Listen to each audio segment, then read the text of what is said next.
Hey, everybody. Hey, Mayor, how are you? Doing well, thank you. I have to use my phone, Mayor. Maybe you're right. I need to get another computer. I think it's time for that, Councilman Gregory. I mean, Your feedback is cleared all up. Well, because I'm on my phone computer. Oh, okay.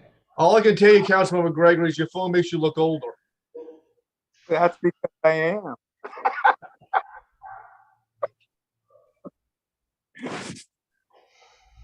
And we have quorums for both committees, so Chairman Gregory and Chairman Shade, whenever you want to begin. Okay, the September 8th, 2022 Sources Committee is now called. Can I call on Jay to give us a You most certainly can, Councilman Gregory.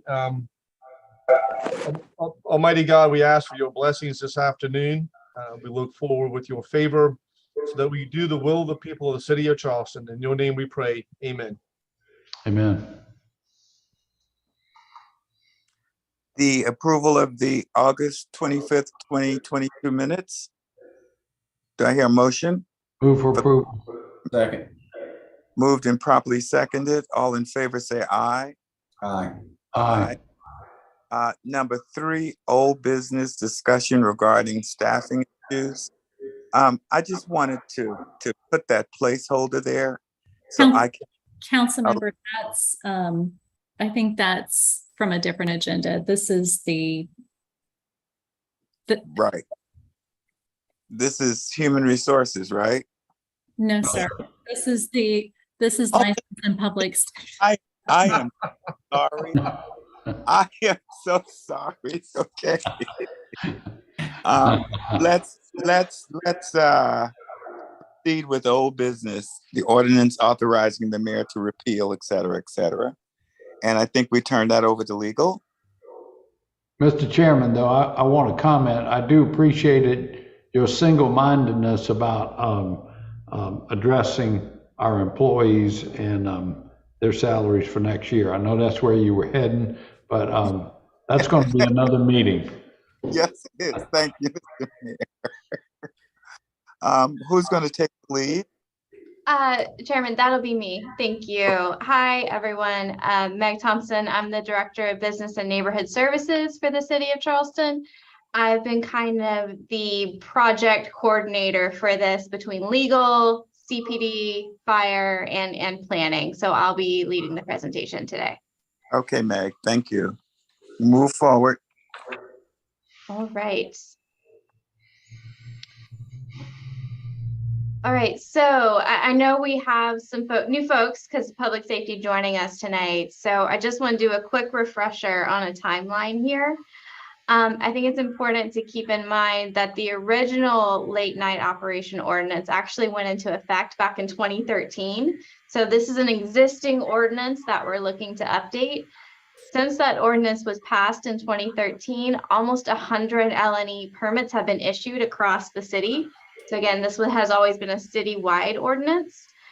There obviously is a concentration of this permit type on Upper King in the Central Business District, but we do have businesses throughout the city go through the LNE permit process. Back in 2020 with the COVID pandemic, there was some increased late night activity that led us to reduce some rules around mobile food vending.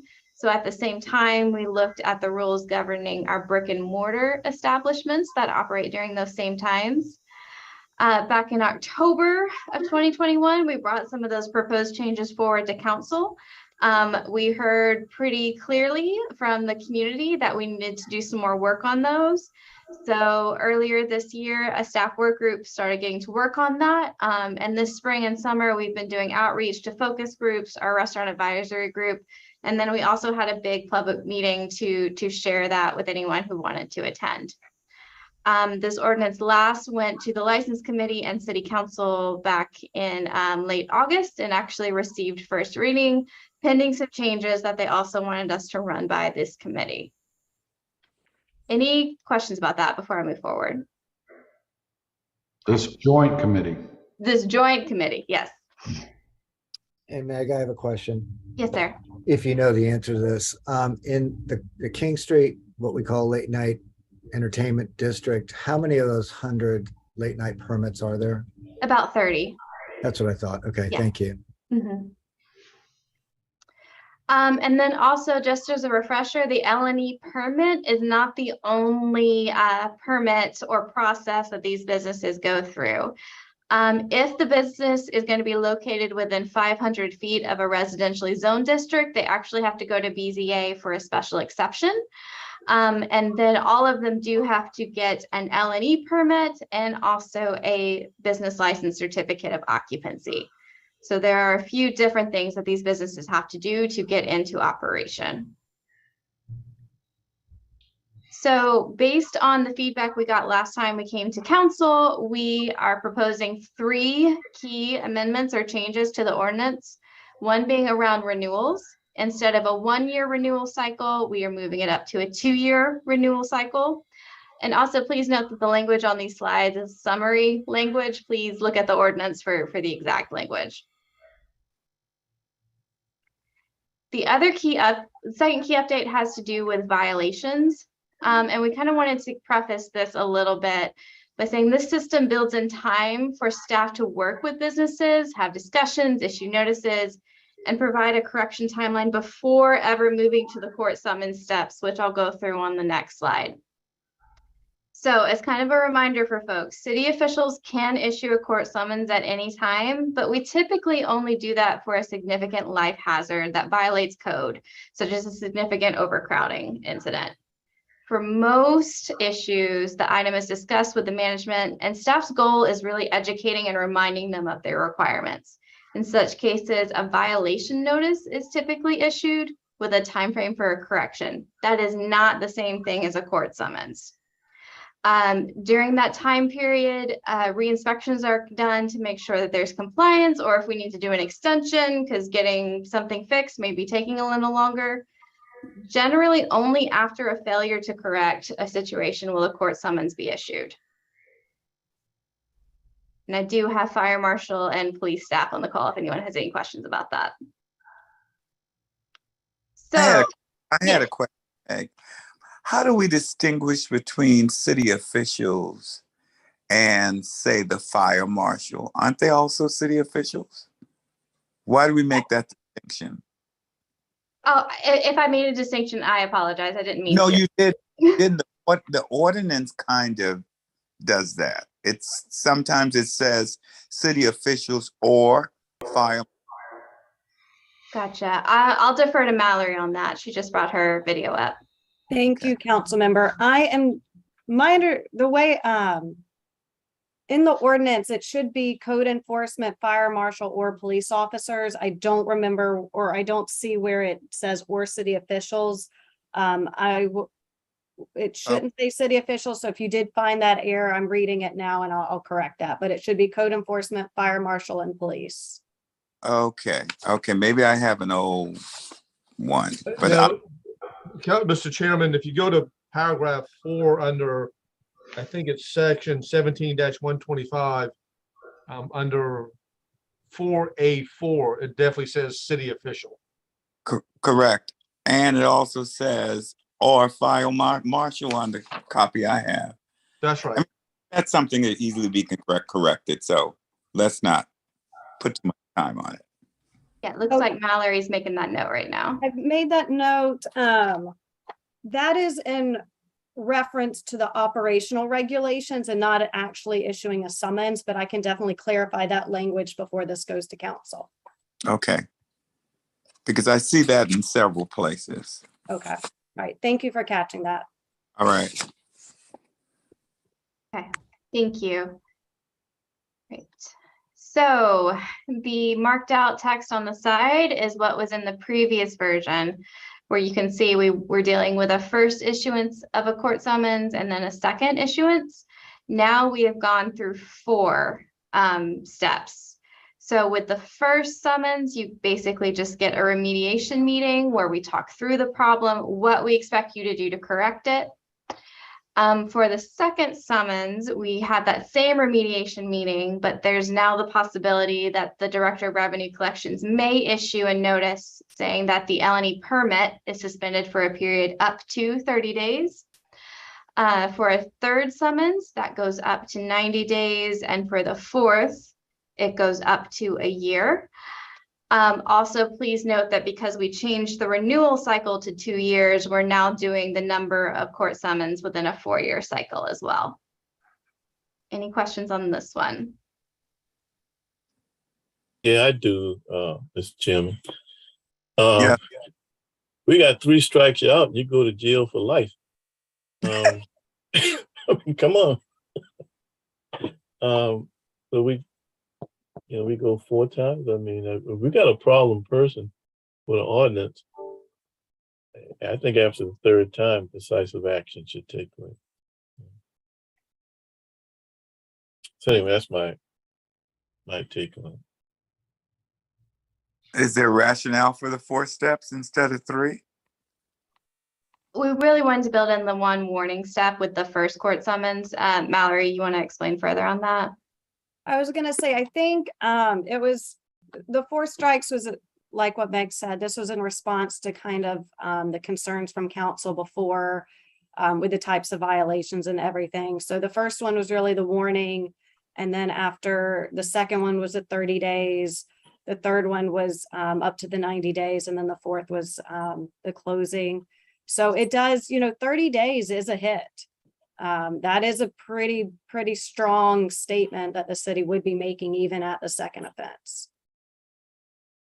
All right, if you're comfortable with it, sound good to me. Mr. Chairman. Yes, Mr. Chairman. And so the confusion, I think, comes into play that I think, I don't want to speak for Councilmember Waring, but I tend to agree with him. There's certainly, and we made this very clear, there's a difference between the issuance of a permit, allowing a person to have a late night permit, versus a summons. A summons means that we believe that there's reason that someone has violated one of our codes, one of a law that's been passed. But we also have the discretion. This is laid out pretty clearly in the preamble to this, that this is not an absolute right that you have a late night permit to operate until 2 o'clock. So the parallel issues going on with this. One is the renewal process. And so if we are going to issue this permit and is subject to renewal for 2 years as opposed to 1 year, that way they keep their permit for that 2-year period of time, regardless of the number of violations that they may or may not have. Then you got this issuance of a summons, which is a little bit which is different than the actual permit to proceed or to operate until 2 o'clock. And just because a summons has been issued doesn't mean the person has been convicted of that, or the establishment hasn't been convicted of that. So the hammer with this is not necessarily the summons. The hammer with this is denying them the renewal process. And so the point that I think, Councilwoman Ware, and I'm not meaning to talk for you, but I think that what you're hitting on is this. If you've got 3 violations, and those 3 violations happen within the 2-year period of time that you've got your permit, they're still operating, and while you may be able to suspend them for 90 days or so, they're still operating within that time frame up to 90 days. And quite frankly, the ordinance and the penalties that we can impose on somebody or organization is going to be minuscule to the penalty of suspending their permit. I mean, because they can come in and pay a fine. We're limited to how much that fine can be, but suspending their permit is where you hit them in the wallet the hardest with that. So I'm gonna follow the suggestion of Councilman Waring, and why don't we just eliminate or merge the 4th issuance and make it a 1-year revoke of a late night establishment permit after the 3rd time. I mean, you get a warning. number one. You get a warning to remediate the problem. So you're talking about the fifth time that the issues come to the city's attention. But really, the fourth issuance of a municipal ordinance is the fifth time you've got an intervention by city staff at some level. So if you give them a warning the first time, and then that doesn't work, then you issue a summons, all you telling them to do, you're gonna have a remediation meeting with that. Then the second time, you got a 30-day suspension, the third time, a 90-day suspension. So by the fifth violation, which is going on, is not when you revoke it for a year. So if you move it all up and to the 1 year after the third violation, you really are talking about a 4-time intervention with the city that they have come to our attention that there's a serious problem going on. If I may, I mean, the number 2 is a may. It's not a shall.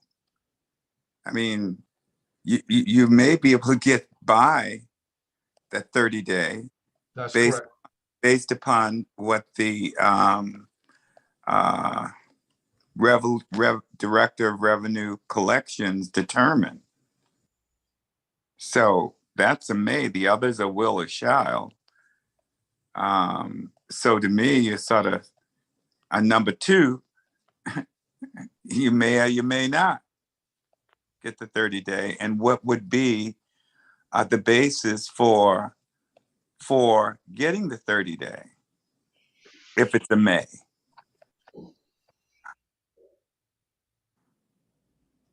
That would be the discretion based off of the review of the facts of the 2 summons issued.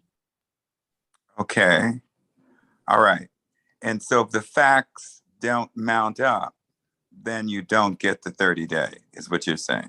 Correct. It gave the staff more discretion to be lenient if it was a situation that deserved leniency, or to maximize punishment for something that was a more egregious offense.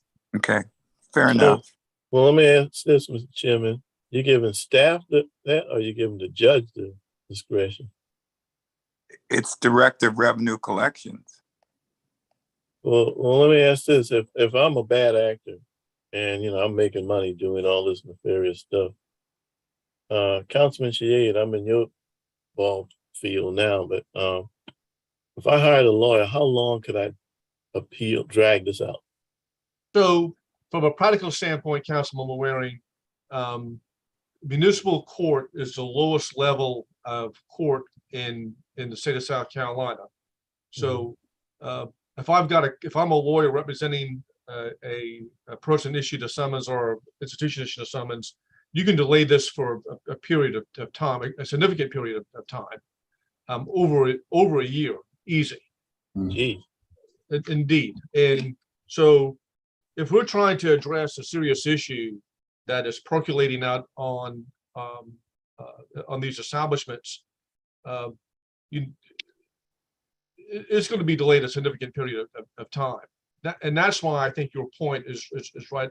It's important to consider. We may be in a 2-year time frame before the summons has gone in front of a judge and it's resolved. If I may, the way that this would work is it would be based off of the summons and not the convictions. So what would happen, say, for a second offense that was egregious, the Director of Revenue Collections would issue the potential suspension letter. If you read to the next section, 17-131, where it goes over the hearing, the permits, what would happen after that potential suspension letter was issued, the offending business does have at that chance the position to appeal. That's where they would essentially get an attorney in the position to appeal that suspension. So this is trying to allow staff and our law enforcement and fire marshals to be able to have a mechanism to better approach any sort of actors in the late night entertainment. Mr. Chairman, I think that we're kind of fooling ourselves with that. Let me explain why. if we're trying to get someone's attention on this and they're a bad actor, we're giving staff, which may be the right way of doing it, a lot of discretion on what they can and can't do. When you read A, B, C, and D, it says the Director of Revenue Collections may, in his or her discretion, after considering the facts. And then that is also repeated in C as well. And so if you want to use a hammer on this thing, they're going to get a lawyer from the very beginning part of all of this. I can't imagine any organization not immediately trying to summons an attorney to help them with this, because you're talking about their livelihood. This is their business, what we're attacking here. And these things are something that we need to be addressing on an immediate basis. Now, I don't think this ordinance, no matter how tight we make this, is going to address what happened over the weekend, from what I understand took place over the weekend with that shooting. This is a different type of animal that we're dealing with over here. But if we want to add a lot of teeth to this and address an issue more immediately, Councilwoman Waring's point is something we need to seriously consider and bump this up a little bit more. And Mallory is correct. This is not a question of whether or not a person has been convicted or not convicted, or the institution has been convicted or not convicted. It's just the issuance of the summons is what's being addressed here. But still, you've given the revenue director a lot of leeway in using their discretion of how to address the second or third summons being issued within the 2-year period of time. If we want to make this more, there's some things that we do in ordinances, and we've said this quite regularly, that the idea here is not to create a punishment, is to create adherence to the spirit and the intent of the ordinance. On the flip side of this, are we trying to get them to comply, or we're trying to get them to stop? Because we're talking about safety issues here that we're dealing with, serious safety issues with the number of occupants in an establishment, and from the violence that we've been seeing on the streets so far. And Chairman Gregory, we have Councilmember Bowden has his hand up, and Mayor Tecklenburg. Thank you, because I can't see it. In that order, please. Councilman Bowden. Thank you, Mr. Chairman. Correct me if I'm wrong. Aren't these the exact changes that we asked for when we debated this at the last regular council meeting?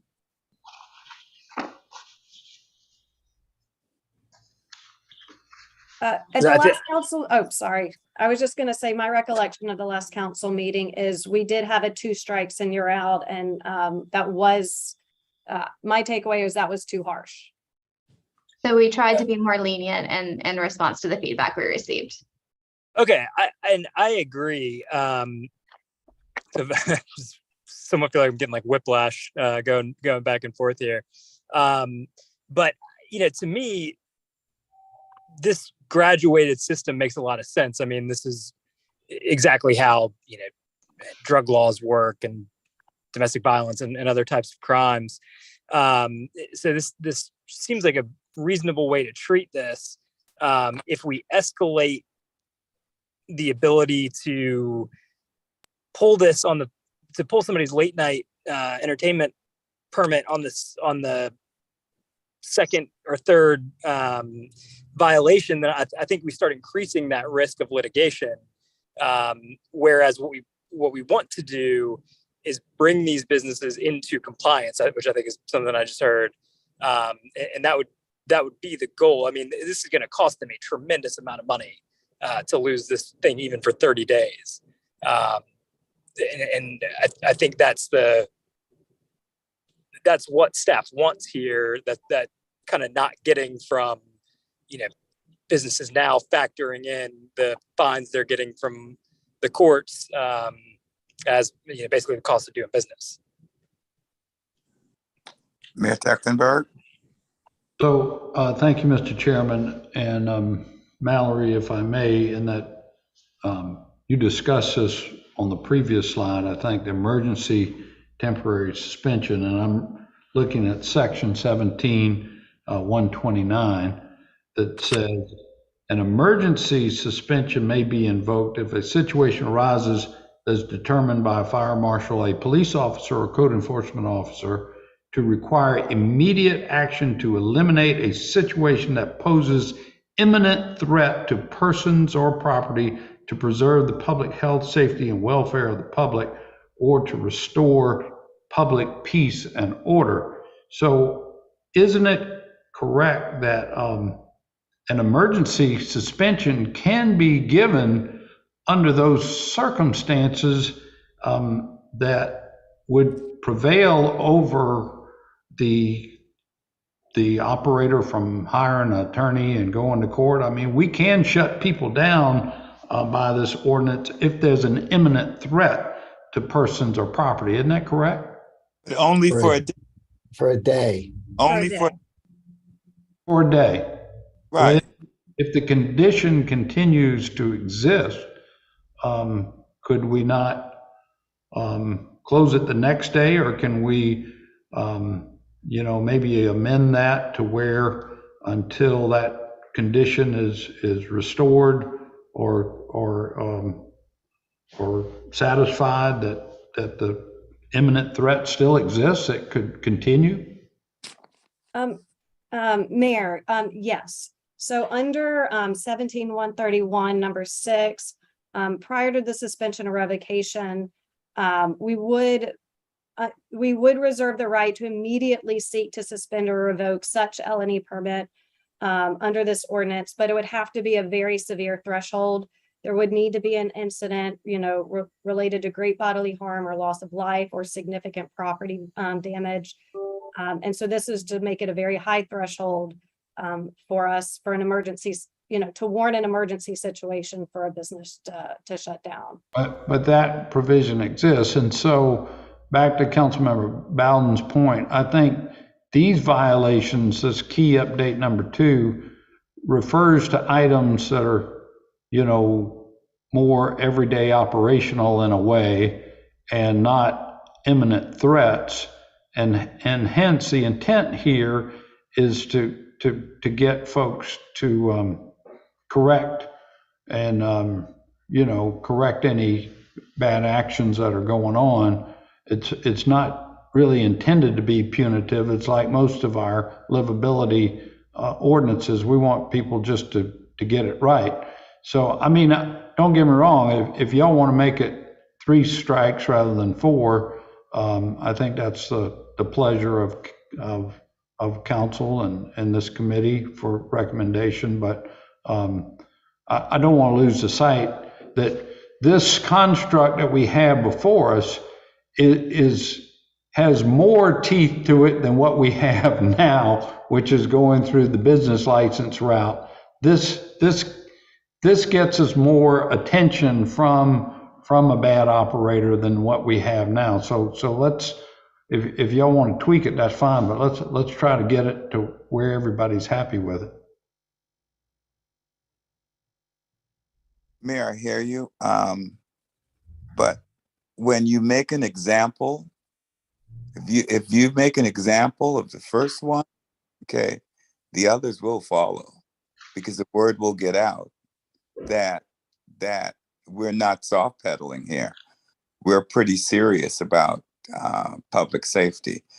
Just a point that if you get one and you get one real good without going through all these 4 steps, I don't know. And the others will follow. But if we make it kind of soft, okay, folks may not really pay much attention to it. Mr. Chairman, Yes, I Council. have a question for either Valerie or Meg. So what do y'all envision as a violation that needs to be remediated? Somebody's allowing underage patrons to come in and buy alcohol, for example. And that was sort of a setup question for them to answer, Mayor, because this is the problem. This ordinance is addressed to look at crowd control type scenarios. That's my read on this thing. And so I think it goes beyond that, but yeah, okay. I mean, that's sort of part of it. Yeah, Right. Mr. Chairman. So if they bring in too many people and allow that to happen, they get a warning on it the first time. The second time that happens, they get a issuance of a municipal summons. They can remediate that. If it happens on Friday, they can remediate it on Saturday. This is not the other issues that are in here that require more of a more definitive, permanent type of issues that they've got to comply with, that we're asking them to supply to us as they get their permit. All the plans that they have to submit regarding that. We're really addressing this from many different angles, but they can violate this thing on Thursday, remediate it on Friday, and violate it again on Saturday by the sheer number of people who come into their establishment. They overloaded it. That's not a remediation. I mean, that's being a repeat offender.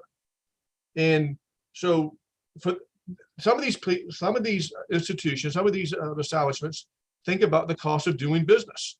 And they may think they can make more money by just violating the size of people who come into the ordinance. To get this thing some real teeth, to get the word out, to your point, Councilman Gregory, is that you start off with this and make an example out of the first couple, others will fall in line to see that we're serious about doing this. And that's, I think, how the sort of instruction, this conversation started with Councilman Waring's point, is that you've got to be serious about this and you've got to be somewhat punitive about it. There's certain things I know that they may violate, that there's a technical violation or I didn't comply with something that I was supposed to supply to the city. But most of this stuff is going to be the issues of the overcrowding part of it. And I think that we need to send a very clear and strong message as to what we're trying to accomplish here, which is to make sure that our cities and our streets are safe. And this is one way of doing that. And Mr. Chairman, Councilmember Bowden has his hand up. Yes, Councilman Bowden. Thanks. And that I think is a well, we need to, I want to make sure that if we're talking about whether these are real harsh or too lenient, that we're taking into account the view of the business owners. Because Councilman Saccone made a really good point when we were talking about this at the last council meeting, that we're issuing these licenses to businesses because we want the revenue that they're producing. We want them to be in business. We want them to be providing things to people in our city, and we shouldn't be villainizing them. That they need to be popped with this real harsh penalty, because I think for the most part it's not true that they do. But I think we're sort of skipping over that a 30-day suspension of this license is going to, I don't even have a concept of how much it would cost them. But I'm sure they do if you talk to them, and I bet they wouldn't think that it's all that soft. And Mr. Chairman, Chief Reynolds has his hand up. Yes, Chief Reynolds.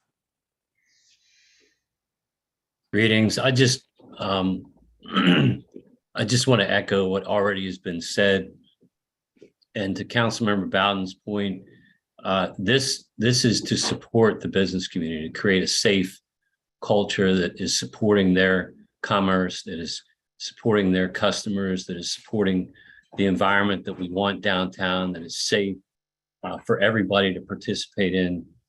There are businesses that came to us that initiated this project, business owners who said, hey, there's some people that are bad actors that are not doing their share in terms of being responsible business owners.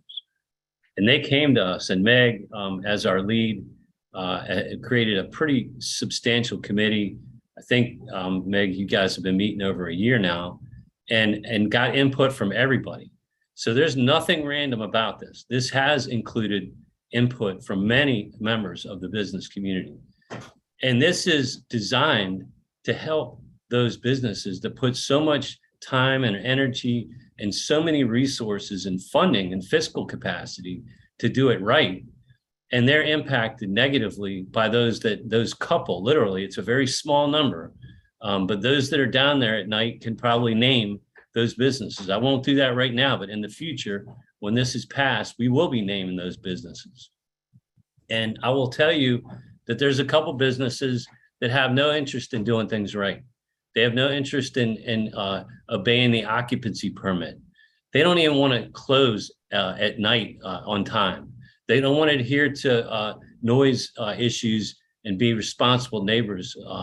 They don't do anything to monitor their lines out front. They're doing things that are attracting underage drinkers. They're doing things that are attracting gang members. They're doing things that are attracting all kinds of people that we don't want and we don't need that are causing problems in our business district. And it's harming our businesses. And I would say what happened this weekend in an ancillary way, all these things are a part of the problem-solving effort to get the environment, the atmosphere that we want downtown. It's a problem-solving, solution-oriented effort where we all have to be strategic and work together. And I won't tell you exactly how this should be written. I think Mallory and Meg can direct that conversation better than I can. But I will tell you that it needs to have teeth.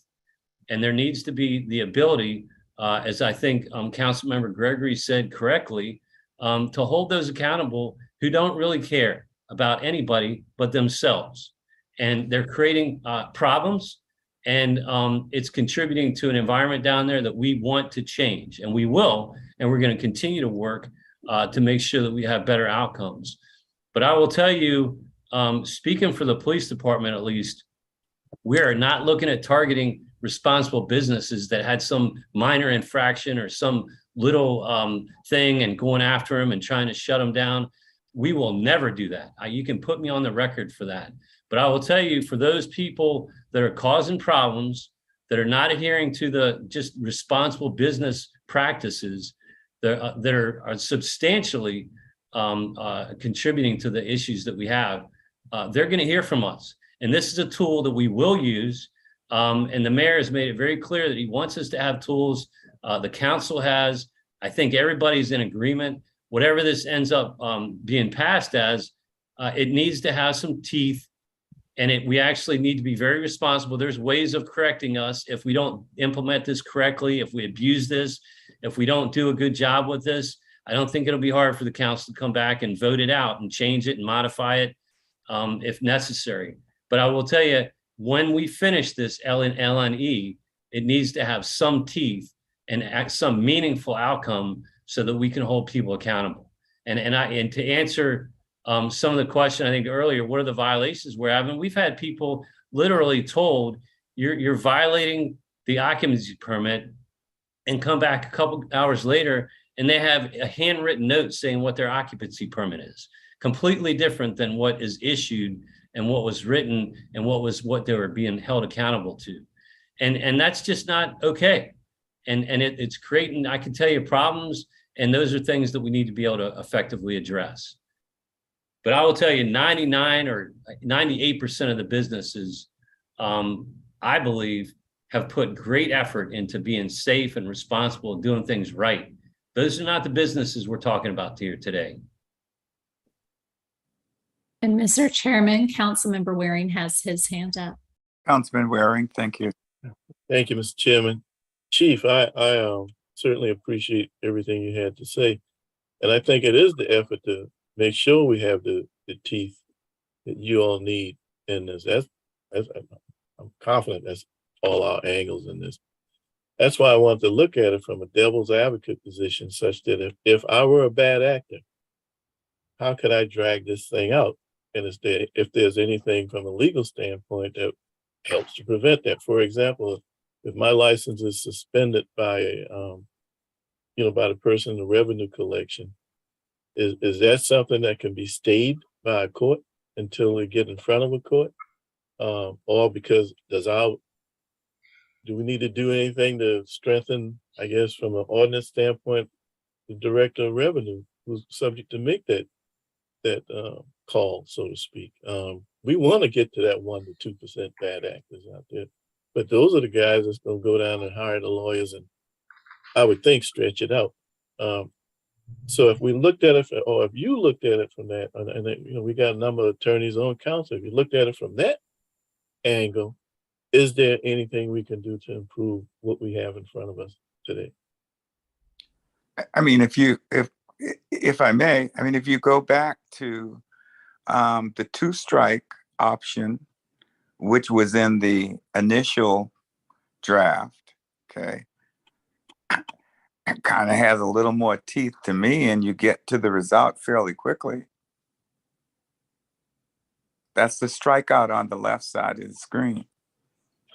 I guess from the attorney standpoint, it's I'm speaking out of turn, Mr. Chairman, but if I can follow up. When this director of revenue collection makes that decision, you know, to suspend for 30 days in this example, is that real?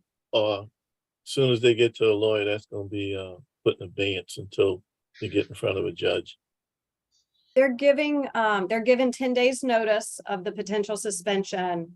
And then they do have the right to appeal. The appeal should happen within essentially 45 days. And that's what goes to the business license to committee back to y'all for any determination if they appeal. So there is an appeal process. Sorry. Excuse me. And that particular thing that you may mention goes back to us within 45 days. Is that something we can shorten by having a call meeting? And meeting, if it's that bad, why we gotta wait 45 days? We could shorten it. I mean, we would need to, we could shorten it. We would also, in terms of scheduling, but also they would need time to, you know, if they have counsel to schedule, but we could shorten that easily to 30 days if this is what the committee would like. Listen, anyway. I mean, for me, Mr. Chairman, I Yes. have another, I'm Yes. sorry, I have another question. But when we're talking about the suspension of a permit, we're just suspending the permit to operate between the hours of 12 and 2 o'clock. correct. We're not shutting the business down. No, And I know that a lot of these businesses probably make a good chunk of their money in that 12 to 2 o'clock time range. But we're not shutting down a business and knocking them out of operation. We're just preventing them from operating until 2 o'clock in the morning. And if you took everything that the chief said about giving teeth to this thing, then we're sending them a mixed message with this. We're telling them you got 5 bites at the apple, and the chief is 100% correct. There's probably 98, 99% of the folks who we're dealing with are going to be in full compliance with this thing. It's the ones who are not willing to be in compliance is the ones we have to get their attention to. I just generally have a problem second guessing the folks who are in the field implementing. And, you know, I think for me, what the chief says works is what I will support.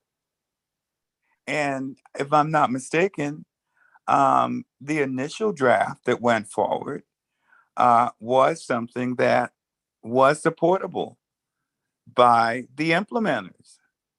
But I think it was council who decided that changes needed to be made. So now for me, it's kind of confusing.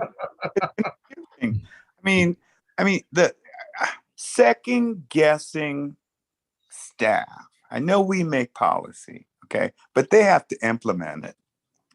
And I think that we need to make sure that it's implementable, for lack of a better term.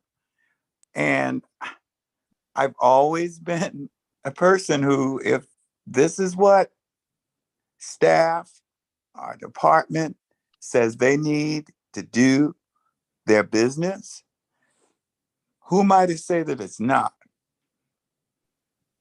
I don't implement it. I'm not on the street. And if we're trying to get the bad actors, then let's get the bad actors by making it pretty stringent. Going back to Councilmember Waring, the 3 strikes. So that's just my 2 cents. Is there? Mr. Chairman, Meg has her hand up and the mayor. Okay. Meg? Sure. So I don't know that I feel comfortable speaking for all of staff, but I'm pretty sure on this point, we are comfortable with any tweaks y'all want to make to this. So if the first version was too strong and this version is too lenient, if there's somewhere in the middle you would like us to go, I think we're happy to do that. We're open to recommendations on that front. Mayor, I'm open to whatever the chief wants, but Mayor? So I just wanted to remind y'all that if someone has egregious enough violations to city laws and ordinances that we can threaten and then take them to business license committee and take away their business license by declaring them a public nuisance. We're not taking that ability tool out of the toolbox. This is adding another tool, understanding that from what I understand, all of these operators, where they make their money is from 12 to 2 o'clock. And this is a tool that's a little easier to implement to get results and better outcomes. So I would respectfully, listening to y'all, be happy to recommend or move that we amend this to have the second issuance to be for a period up to 90 days, still there would be some discretion based upon the circumstance, and the third issuance be for up to a period of a year, and just make it 3 issuances. The mandatory remediation, the second time a mandatory remediation and a notice up to 90 days, and then the third time up to a year. How would that be? I mean, it's closer to where it was. Yeah. I'm good with that, Mr. Mayor. I am Sounds good too. to me. I'm good with that, Mayor. What's the chief opinion on that? Mr. Chairman, Councilmember Mitchell had his hand up and Chief Jalazada. Okay, in that order, please. Councilman Mitchell.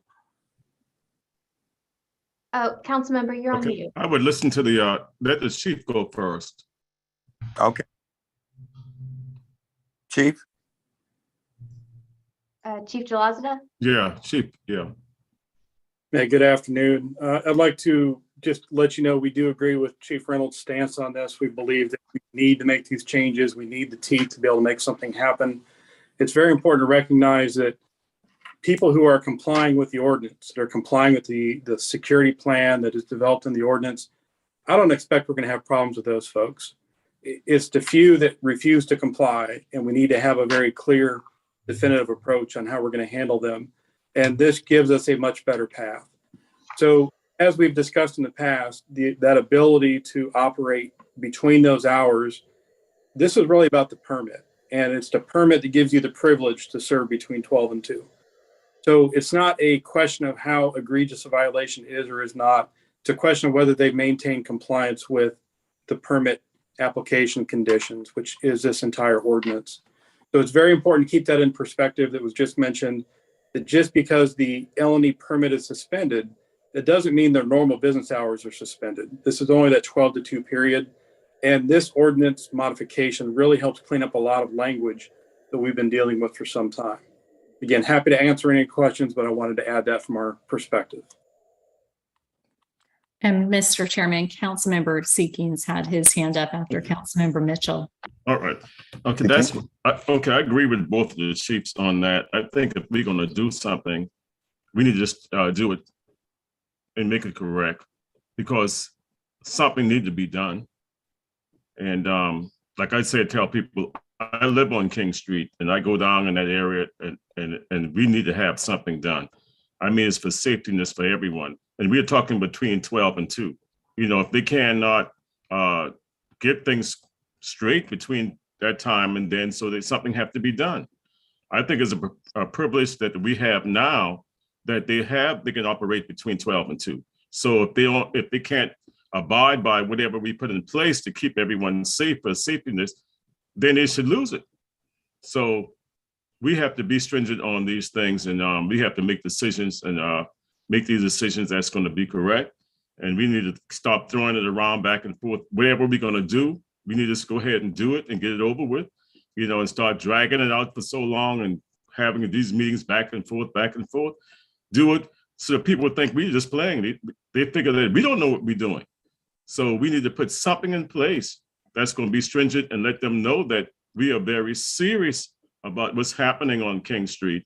And if they have this privilege to have to be open from 12 to 2, they can do it if they follow the rules and regulations. If not, then they have to close at 12 o'clock and abide by the ordinance that's in place. It's just a privilege to me that's to be able that they can be able to open from 12 to 2 right now. It's not like it was, like I said, Gregory and Keith and I, when we've been growing up, it was a little different. It's still up till 4 or 5 o'clock in the morning, but it was a little different the way things are happening now. And if you go down there on the weekend, and I know Councilman Seekins is always down there, man, you might have 1 million people down there so far as concerned. I mean, speaking of the place, but it's a whole lot of people down there. I don't even go down there anymore. You see, that way. I try to dodge that area, because the way they're walking across the street, they don't abide by anything. They don't abide by any safety rules or anything like this. And you don't want to be able to hurt anyone going down there. So I don't even drive my car or go down in that area. So we need to put something in place and let people know that we are serious about safetyness in that particular area. And if you going to not abide by what we have in place, then you have the consequences going to be on you. And that's really what I have to say. Councilman Seeking. Thank you, Mr. Chairman. I'll be brief. I'll have a lot more to say about this when we see the final version of it when it comes to city council. But I think this conversation has gone a little bit awry and astray. I will say this, I think we need to put the tools in place for the chief and Chief Jalazada and everybody to be able to enforce a number of the requirements we put on people who apply for late night licenses as opposed to the rest of the businesses. But if you look at the way this ordinance is drafted, we require, in order to get a late night license, we require businesses to comply with the ordinance in place and to put certain plans in place and to submit those plans to the city. If we're going to institute an ordinance that looks specifically only at these 2 hours, I think we need to look at paragraph 2, the very first line, the very first sentence, which says, in addition to the issuance of a municipal ordinance summons for any violation of city code or state laws, I think it should say of this ordinance or the late night plan that is submitted to the city.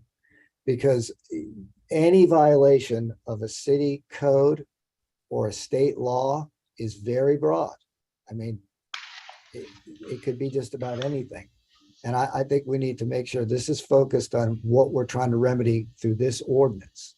And we're not going to remedy what happened on Saturday night through this ordinance. This isn't going to make our streets as safe as they can be. We need to do some other things. We've got some other tools in our toolbox. But what we need to do is make sure that Mike Jalazada and Chief Reynolds, when they see violations of the late night ordinance and the requirements that we put out there, have the tools to do the many things that this ordinance will do if we get it right, which is to shut down egregious operators for violations that are occurring in real time, to bring summonses to the fore, but to just say for any violation of any state law or any city ordinance, we're going to then go back and put you through this process, I think is going a little further than we need to go with this ordinance. I think the business license ordinance needs to be looked at in conjunction with this, but we're pretty broad on this.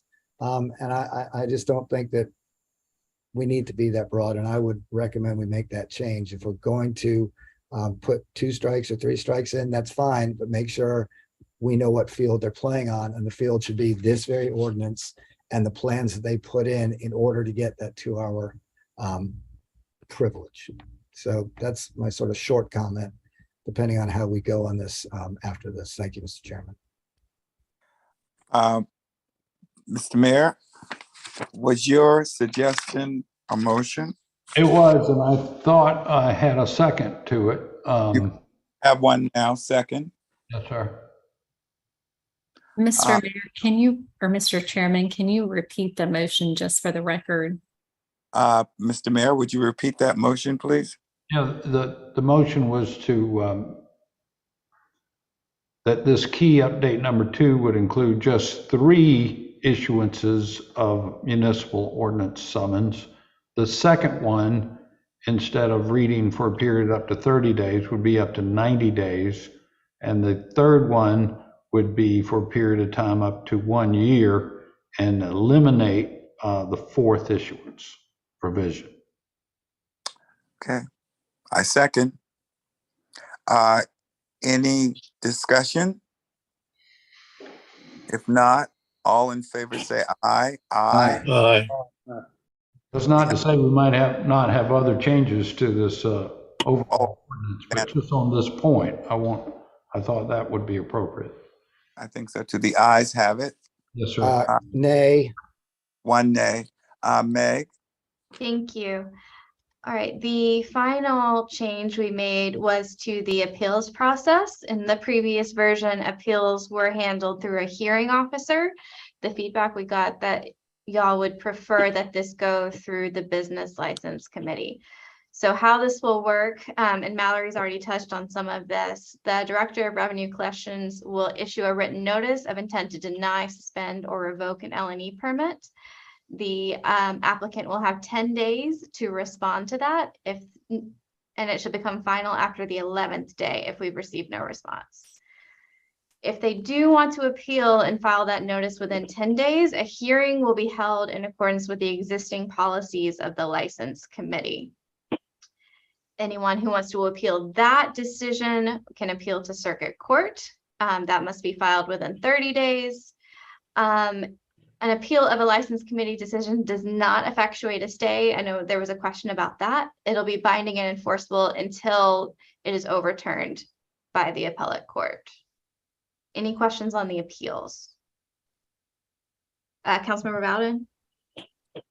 So if they request a hearing within those 10 days, the suspension does not go into effect until after that hearing. Is that right? That is correct. Gotcha. Just want to make sure I was following. Thanks. Okay. Any other questions? Okay. Meg? And then there has been some discussion about ID scanners. And I know Roy Neal came and demonstrated the use of one at the city council meeting, so I wanted to touch on that. First, and this has kind of been brought up already, all the security requirements are tied to the security plan that they provide as part of their permit application. Currently, the ordinance does not require them, but they are encouraged to be in that initial security plan. However, if they go to one of the remediation meetings, that can be made required if necessary. And I do want to mention that Roy has been following up with IntelliCheck about his pilot program. So we're researching that and hopefully we'll have more to share soon. Okay. Thank you, Meg. Right. That's it for me. Okay. Next steps. Mr. Chairman, Councilmember Waring had his hand up. Councilman Waring. Yeah, this is on something else, not the ordinance, but do we know how many late night permits we've issued? I don't know, how many did we have 5 years ago and how many we have now? I mean, and what's the concentration in particular? Sure. So about 100 L&E permits have been issued since the original ordinance was passed in 2013. About 30 of those are concentrated on the Upper King late night area.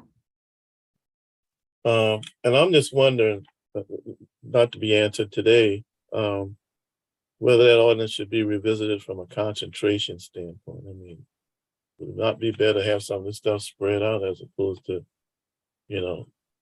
how many we have between the block of John and Spring, between those blocks? So anyway, so we actually do have something that does address that. It's in the zoning special exception. That looks at a concentration of late night. If you're within 500 feet of a residentially zoned district, you have to go through that special exception before you can even be considered for this operational permit. I could have Mr. Batchelder go into more detail on that. No, but my point is, I mean, do we have a cap on that? I mean, how many can we we? do. We do. Okay. I can't speak to those details, but Okay. the zoning ordinance does address that. Okay, well, thank you. Do you hear a motion? Councilman Gregory, Yes, Chairman. thank you. Meg, when you look at section 17-126A6, are you with me? I'll look at, okay. In addition to the general penalty provisions of this code, the failure to abide by the provisions of this section may result in reporting to the Department of Revenue. I'm presuming you're talking about the State Department of Revenue. Mallory, do correct? you have that one? Where are you? Under Sorry. section 17-126A6, in addition to the general penalty provisions. A6, all right. The may result in reporting, right, to the Department of Revenue. I'm presuming you're talking about the State Department of Revenue. Wait, you said you're on 17-126A6? Yes, Yes, section 17-126A number 6. In Right. addition to the general penalty. Yeah. It's right before 17-127. right. Oh, sorry. There's lots of subsections, sorry. Yeah, sorry, I was looking at the subsection. Well, you have the Department of Revenue for possible violations. That should be, that's our Department of Revenue Collections for the business license, not the state DOR. And I had asked before, and we discussed this at the previous council meeting, about the real teeth in all this is that if they are in constant violation, losing their ABC license. And so one of the main teeth in all this is getting them reported to the State Department of Revenue, which I think would govern the issuance of an alcohol serving license. And that needs to be spelled out. We can definitely include, contacting the actual DOR as well. Thank you. Any more? Councilman Seekings, did you want to amend to include the state laws as you articulated? I'll make my motion at City Council, Mr. Chairman. Do I hear a motion to move this forward? And Councilman Mr. Waring Chairman, has his hand up. Waring? Yeah, thank you. I'm glad you asked that question, Councilman Seekings. Instead of making that sausage on the floor, Councilman Seekings, I actually kind of like the idea of the amendment. If you would, maybe our staff can work on it before getting to the floor and making I'd that be happy sausage. to talk to staff because some of the amendments that came before us tonight that were rejected were the product of work that we've done for the last week or so. So I'd be happy to talk to staff and make sure that my amendments make it. Well, as thank a you. I think that'll be good if we can kind of do that part, prior to getting to the floor. Sure. Thank you, That's why sir. I raised the question. Thank you, Councilman Waring. Do I hear a motion? I thought we already voted. No, we didn't. Not to move this document forward, to make the amendment that the Well, mayor. We just made one amendment to it. I'll move Oh. that we recommend as amended to council. I'll second it. I mean, Moved and provide- Moved and properly second. Any discussion? If not, all in favor say aye. Aye. Do we want to do a roll call? You might want to Clerk. ask for the nays, Any Yeah. nay? Nay. I think there's just one. this one. This I one. Okay, recorded it. Thank you. thank you. Back on the agenda. Any new business? If not, this meeting's adjourned. All right.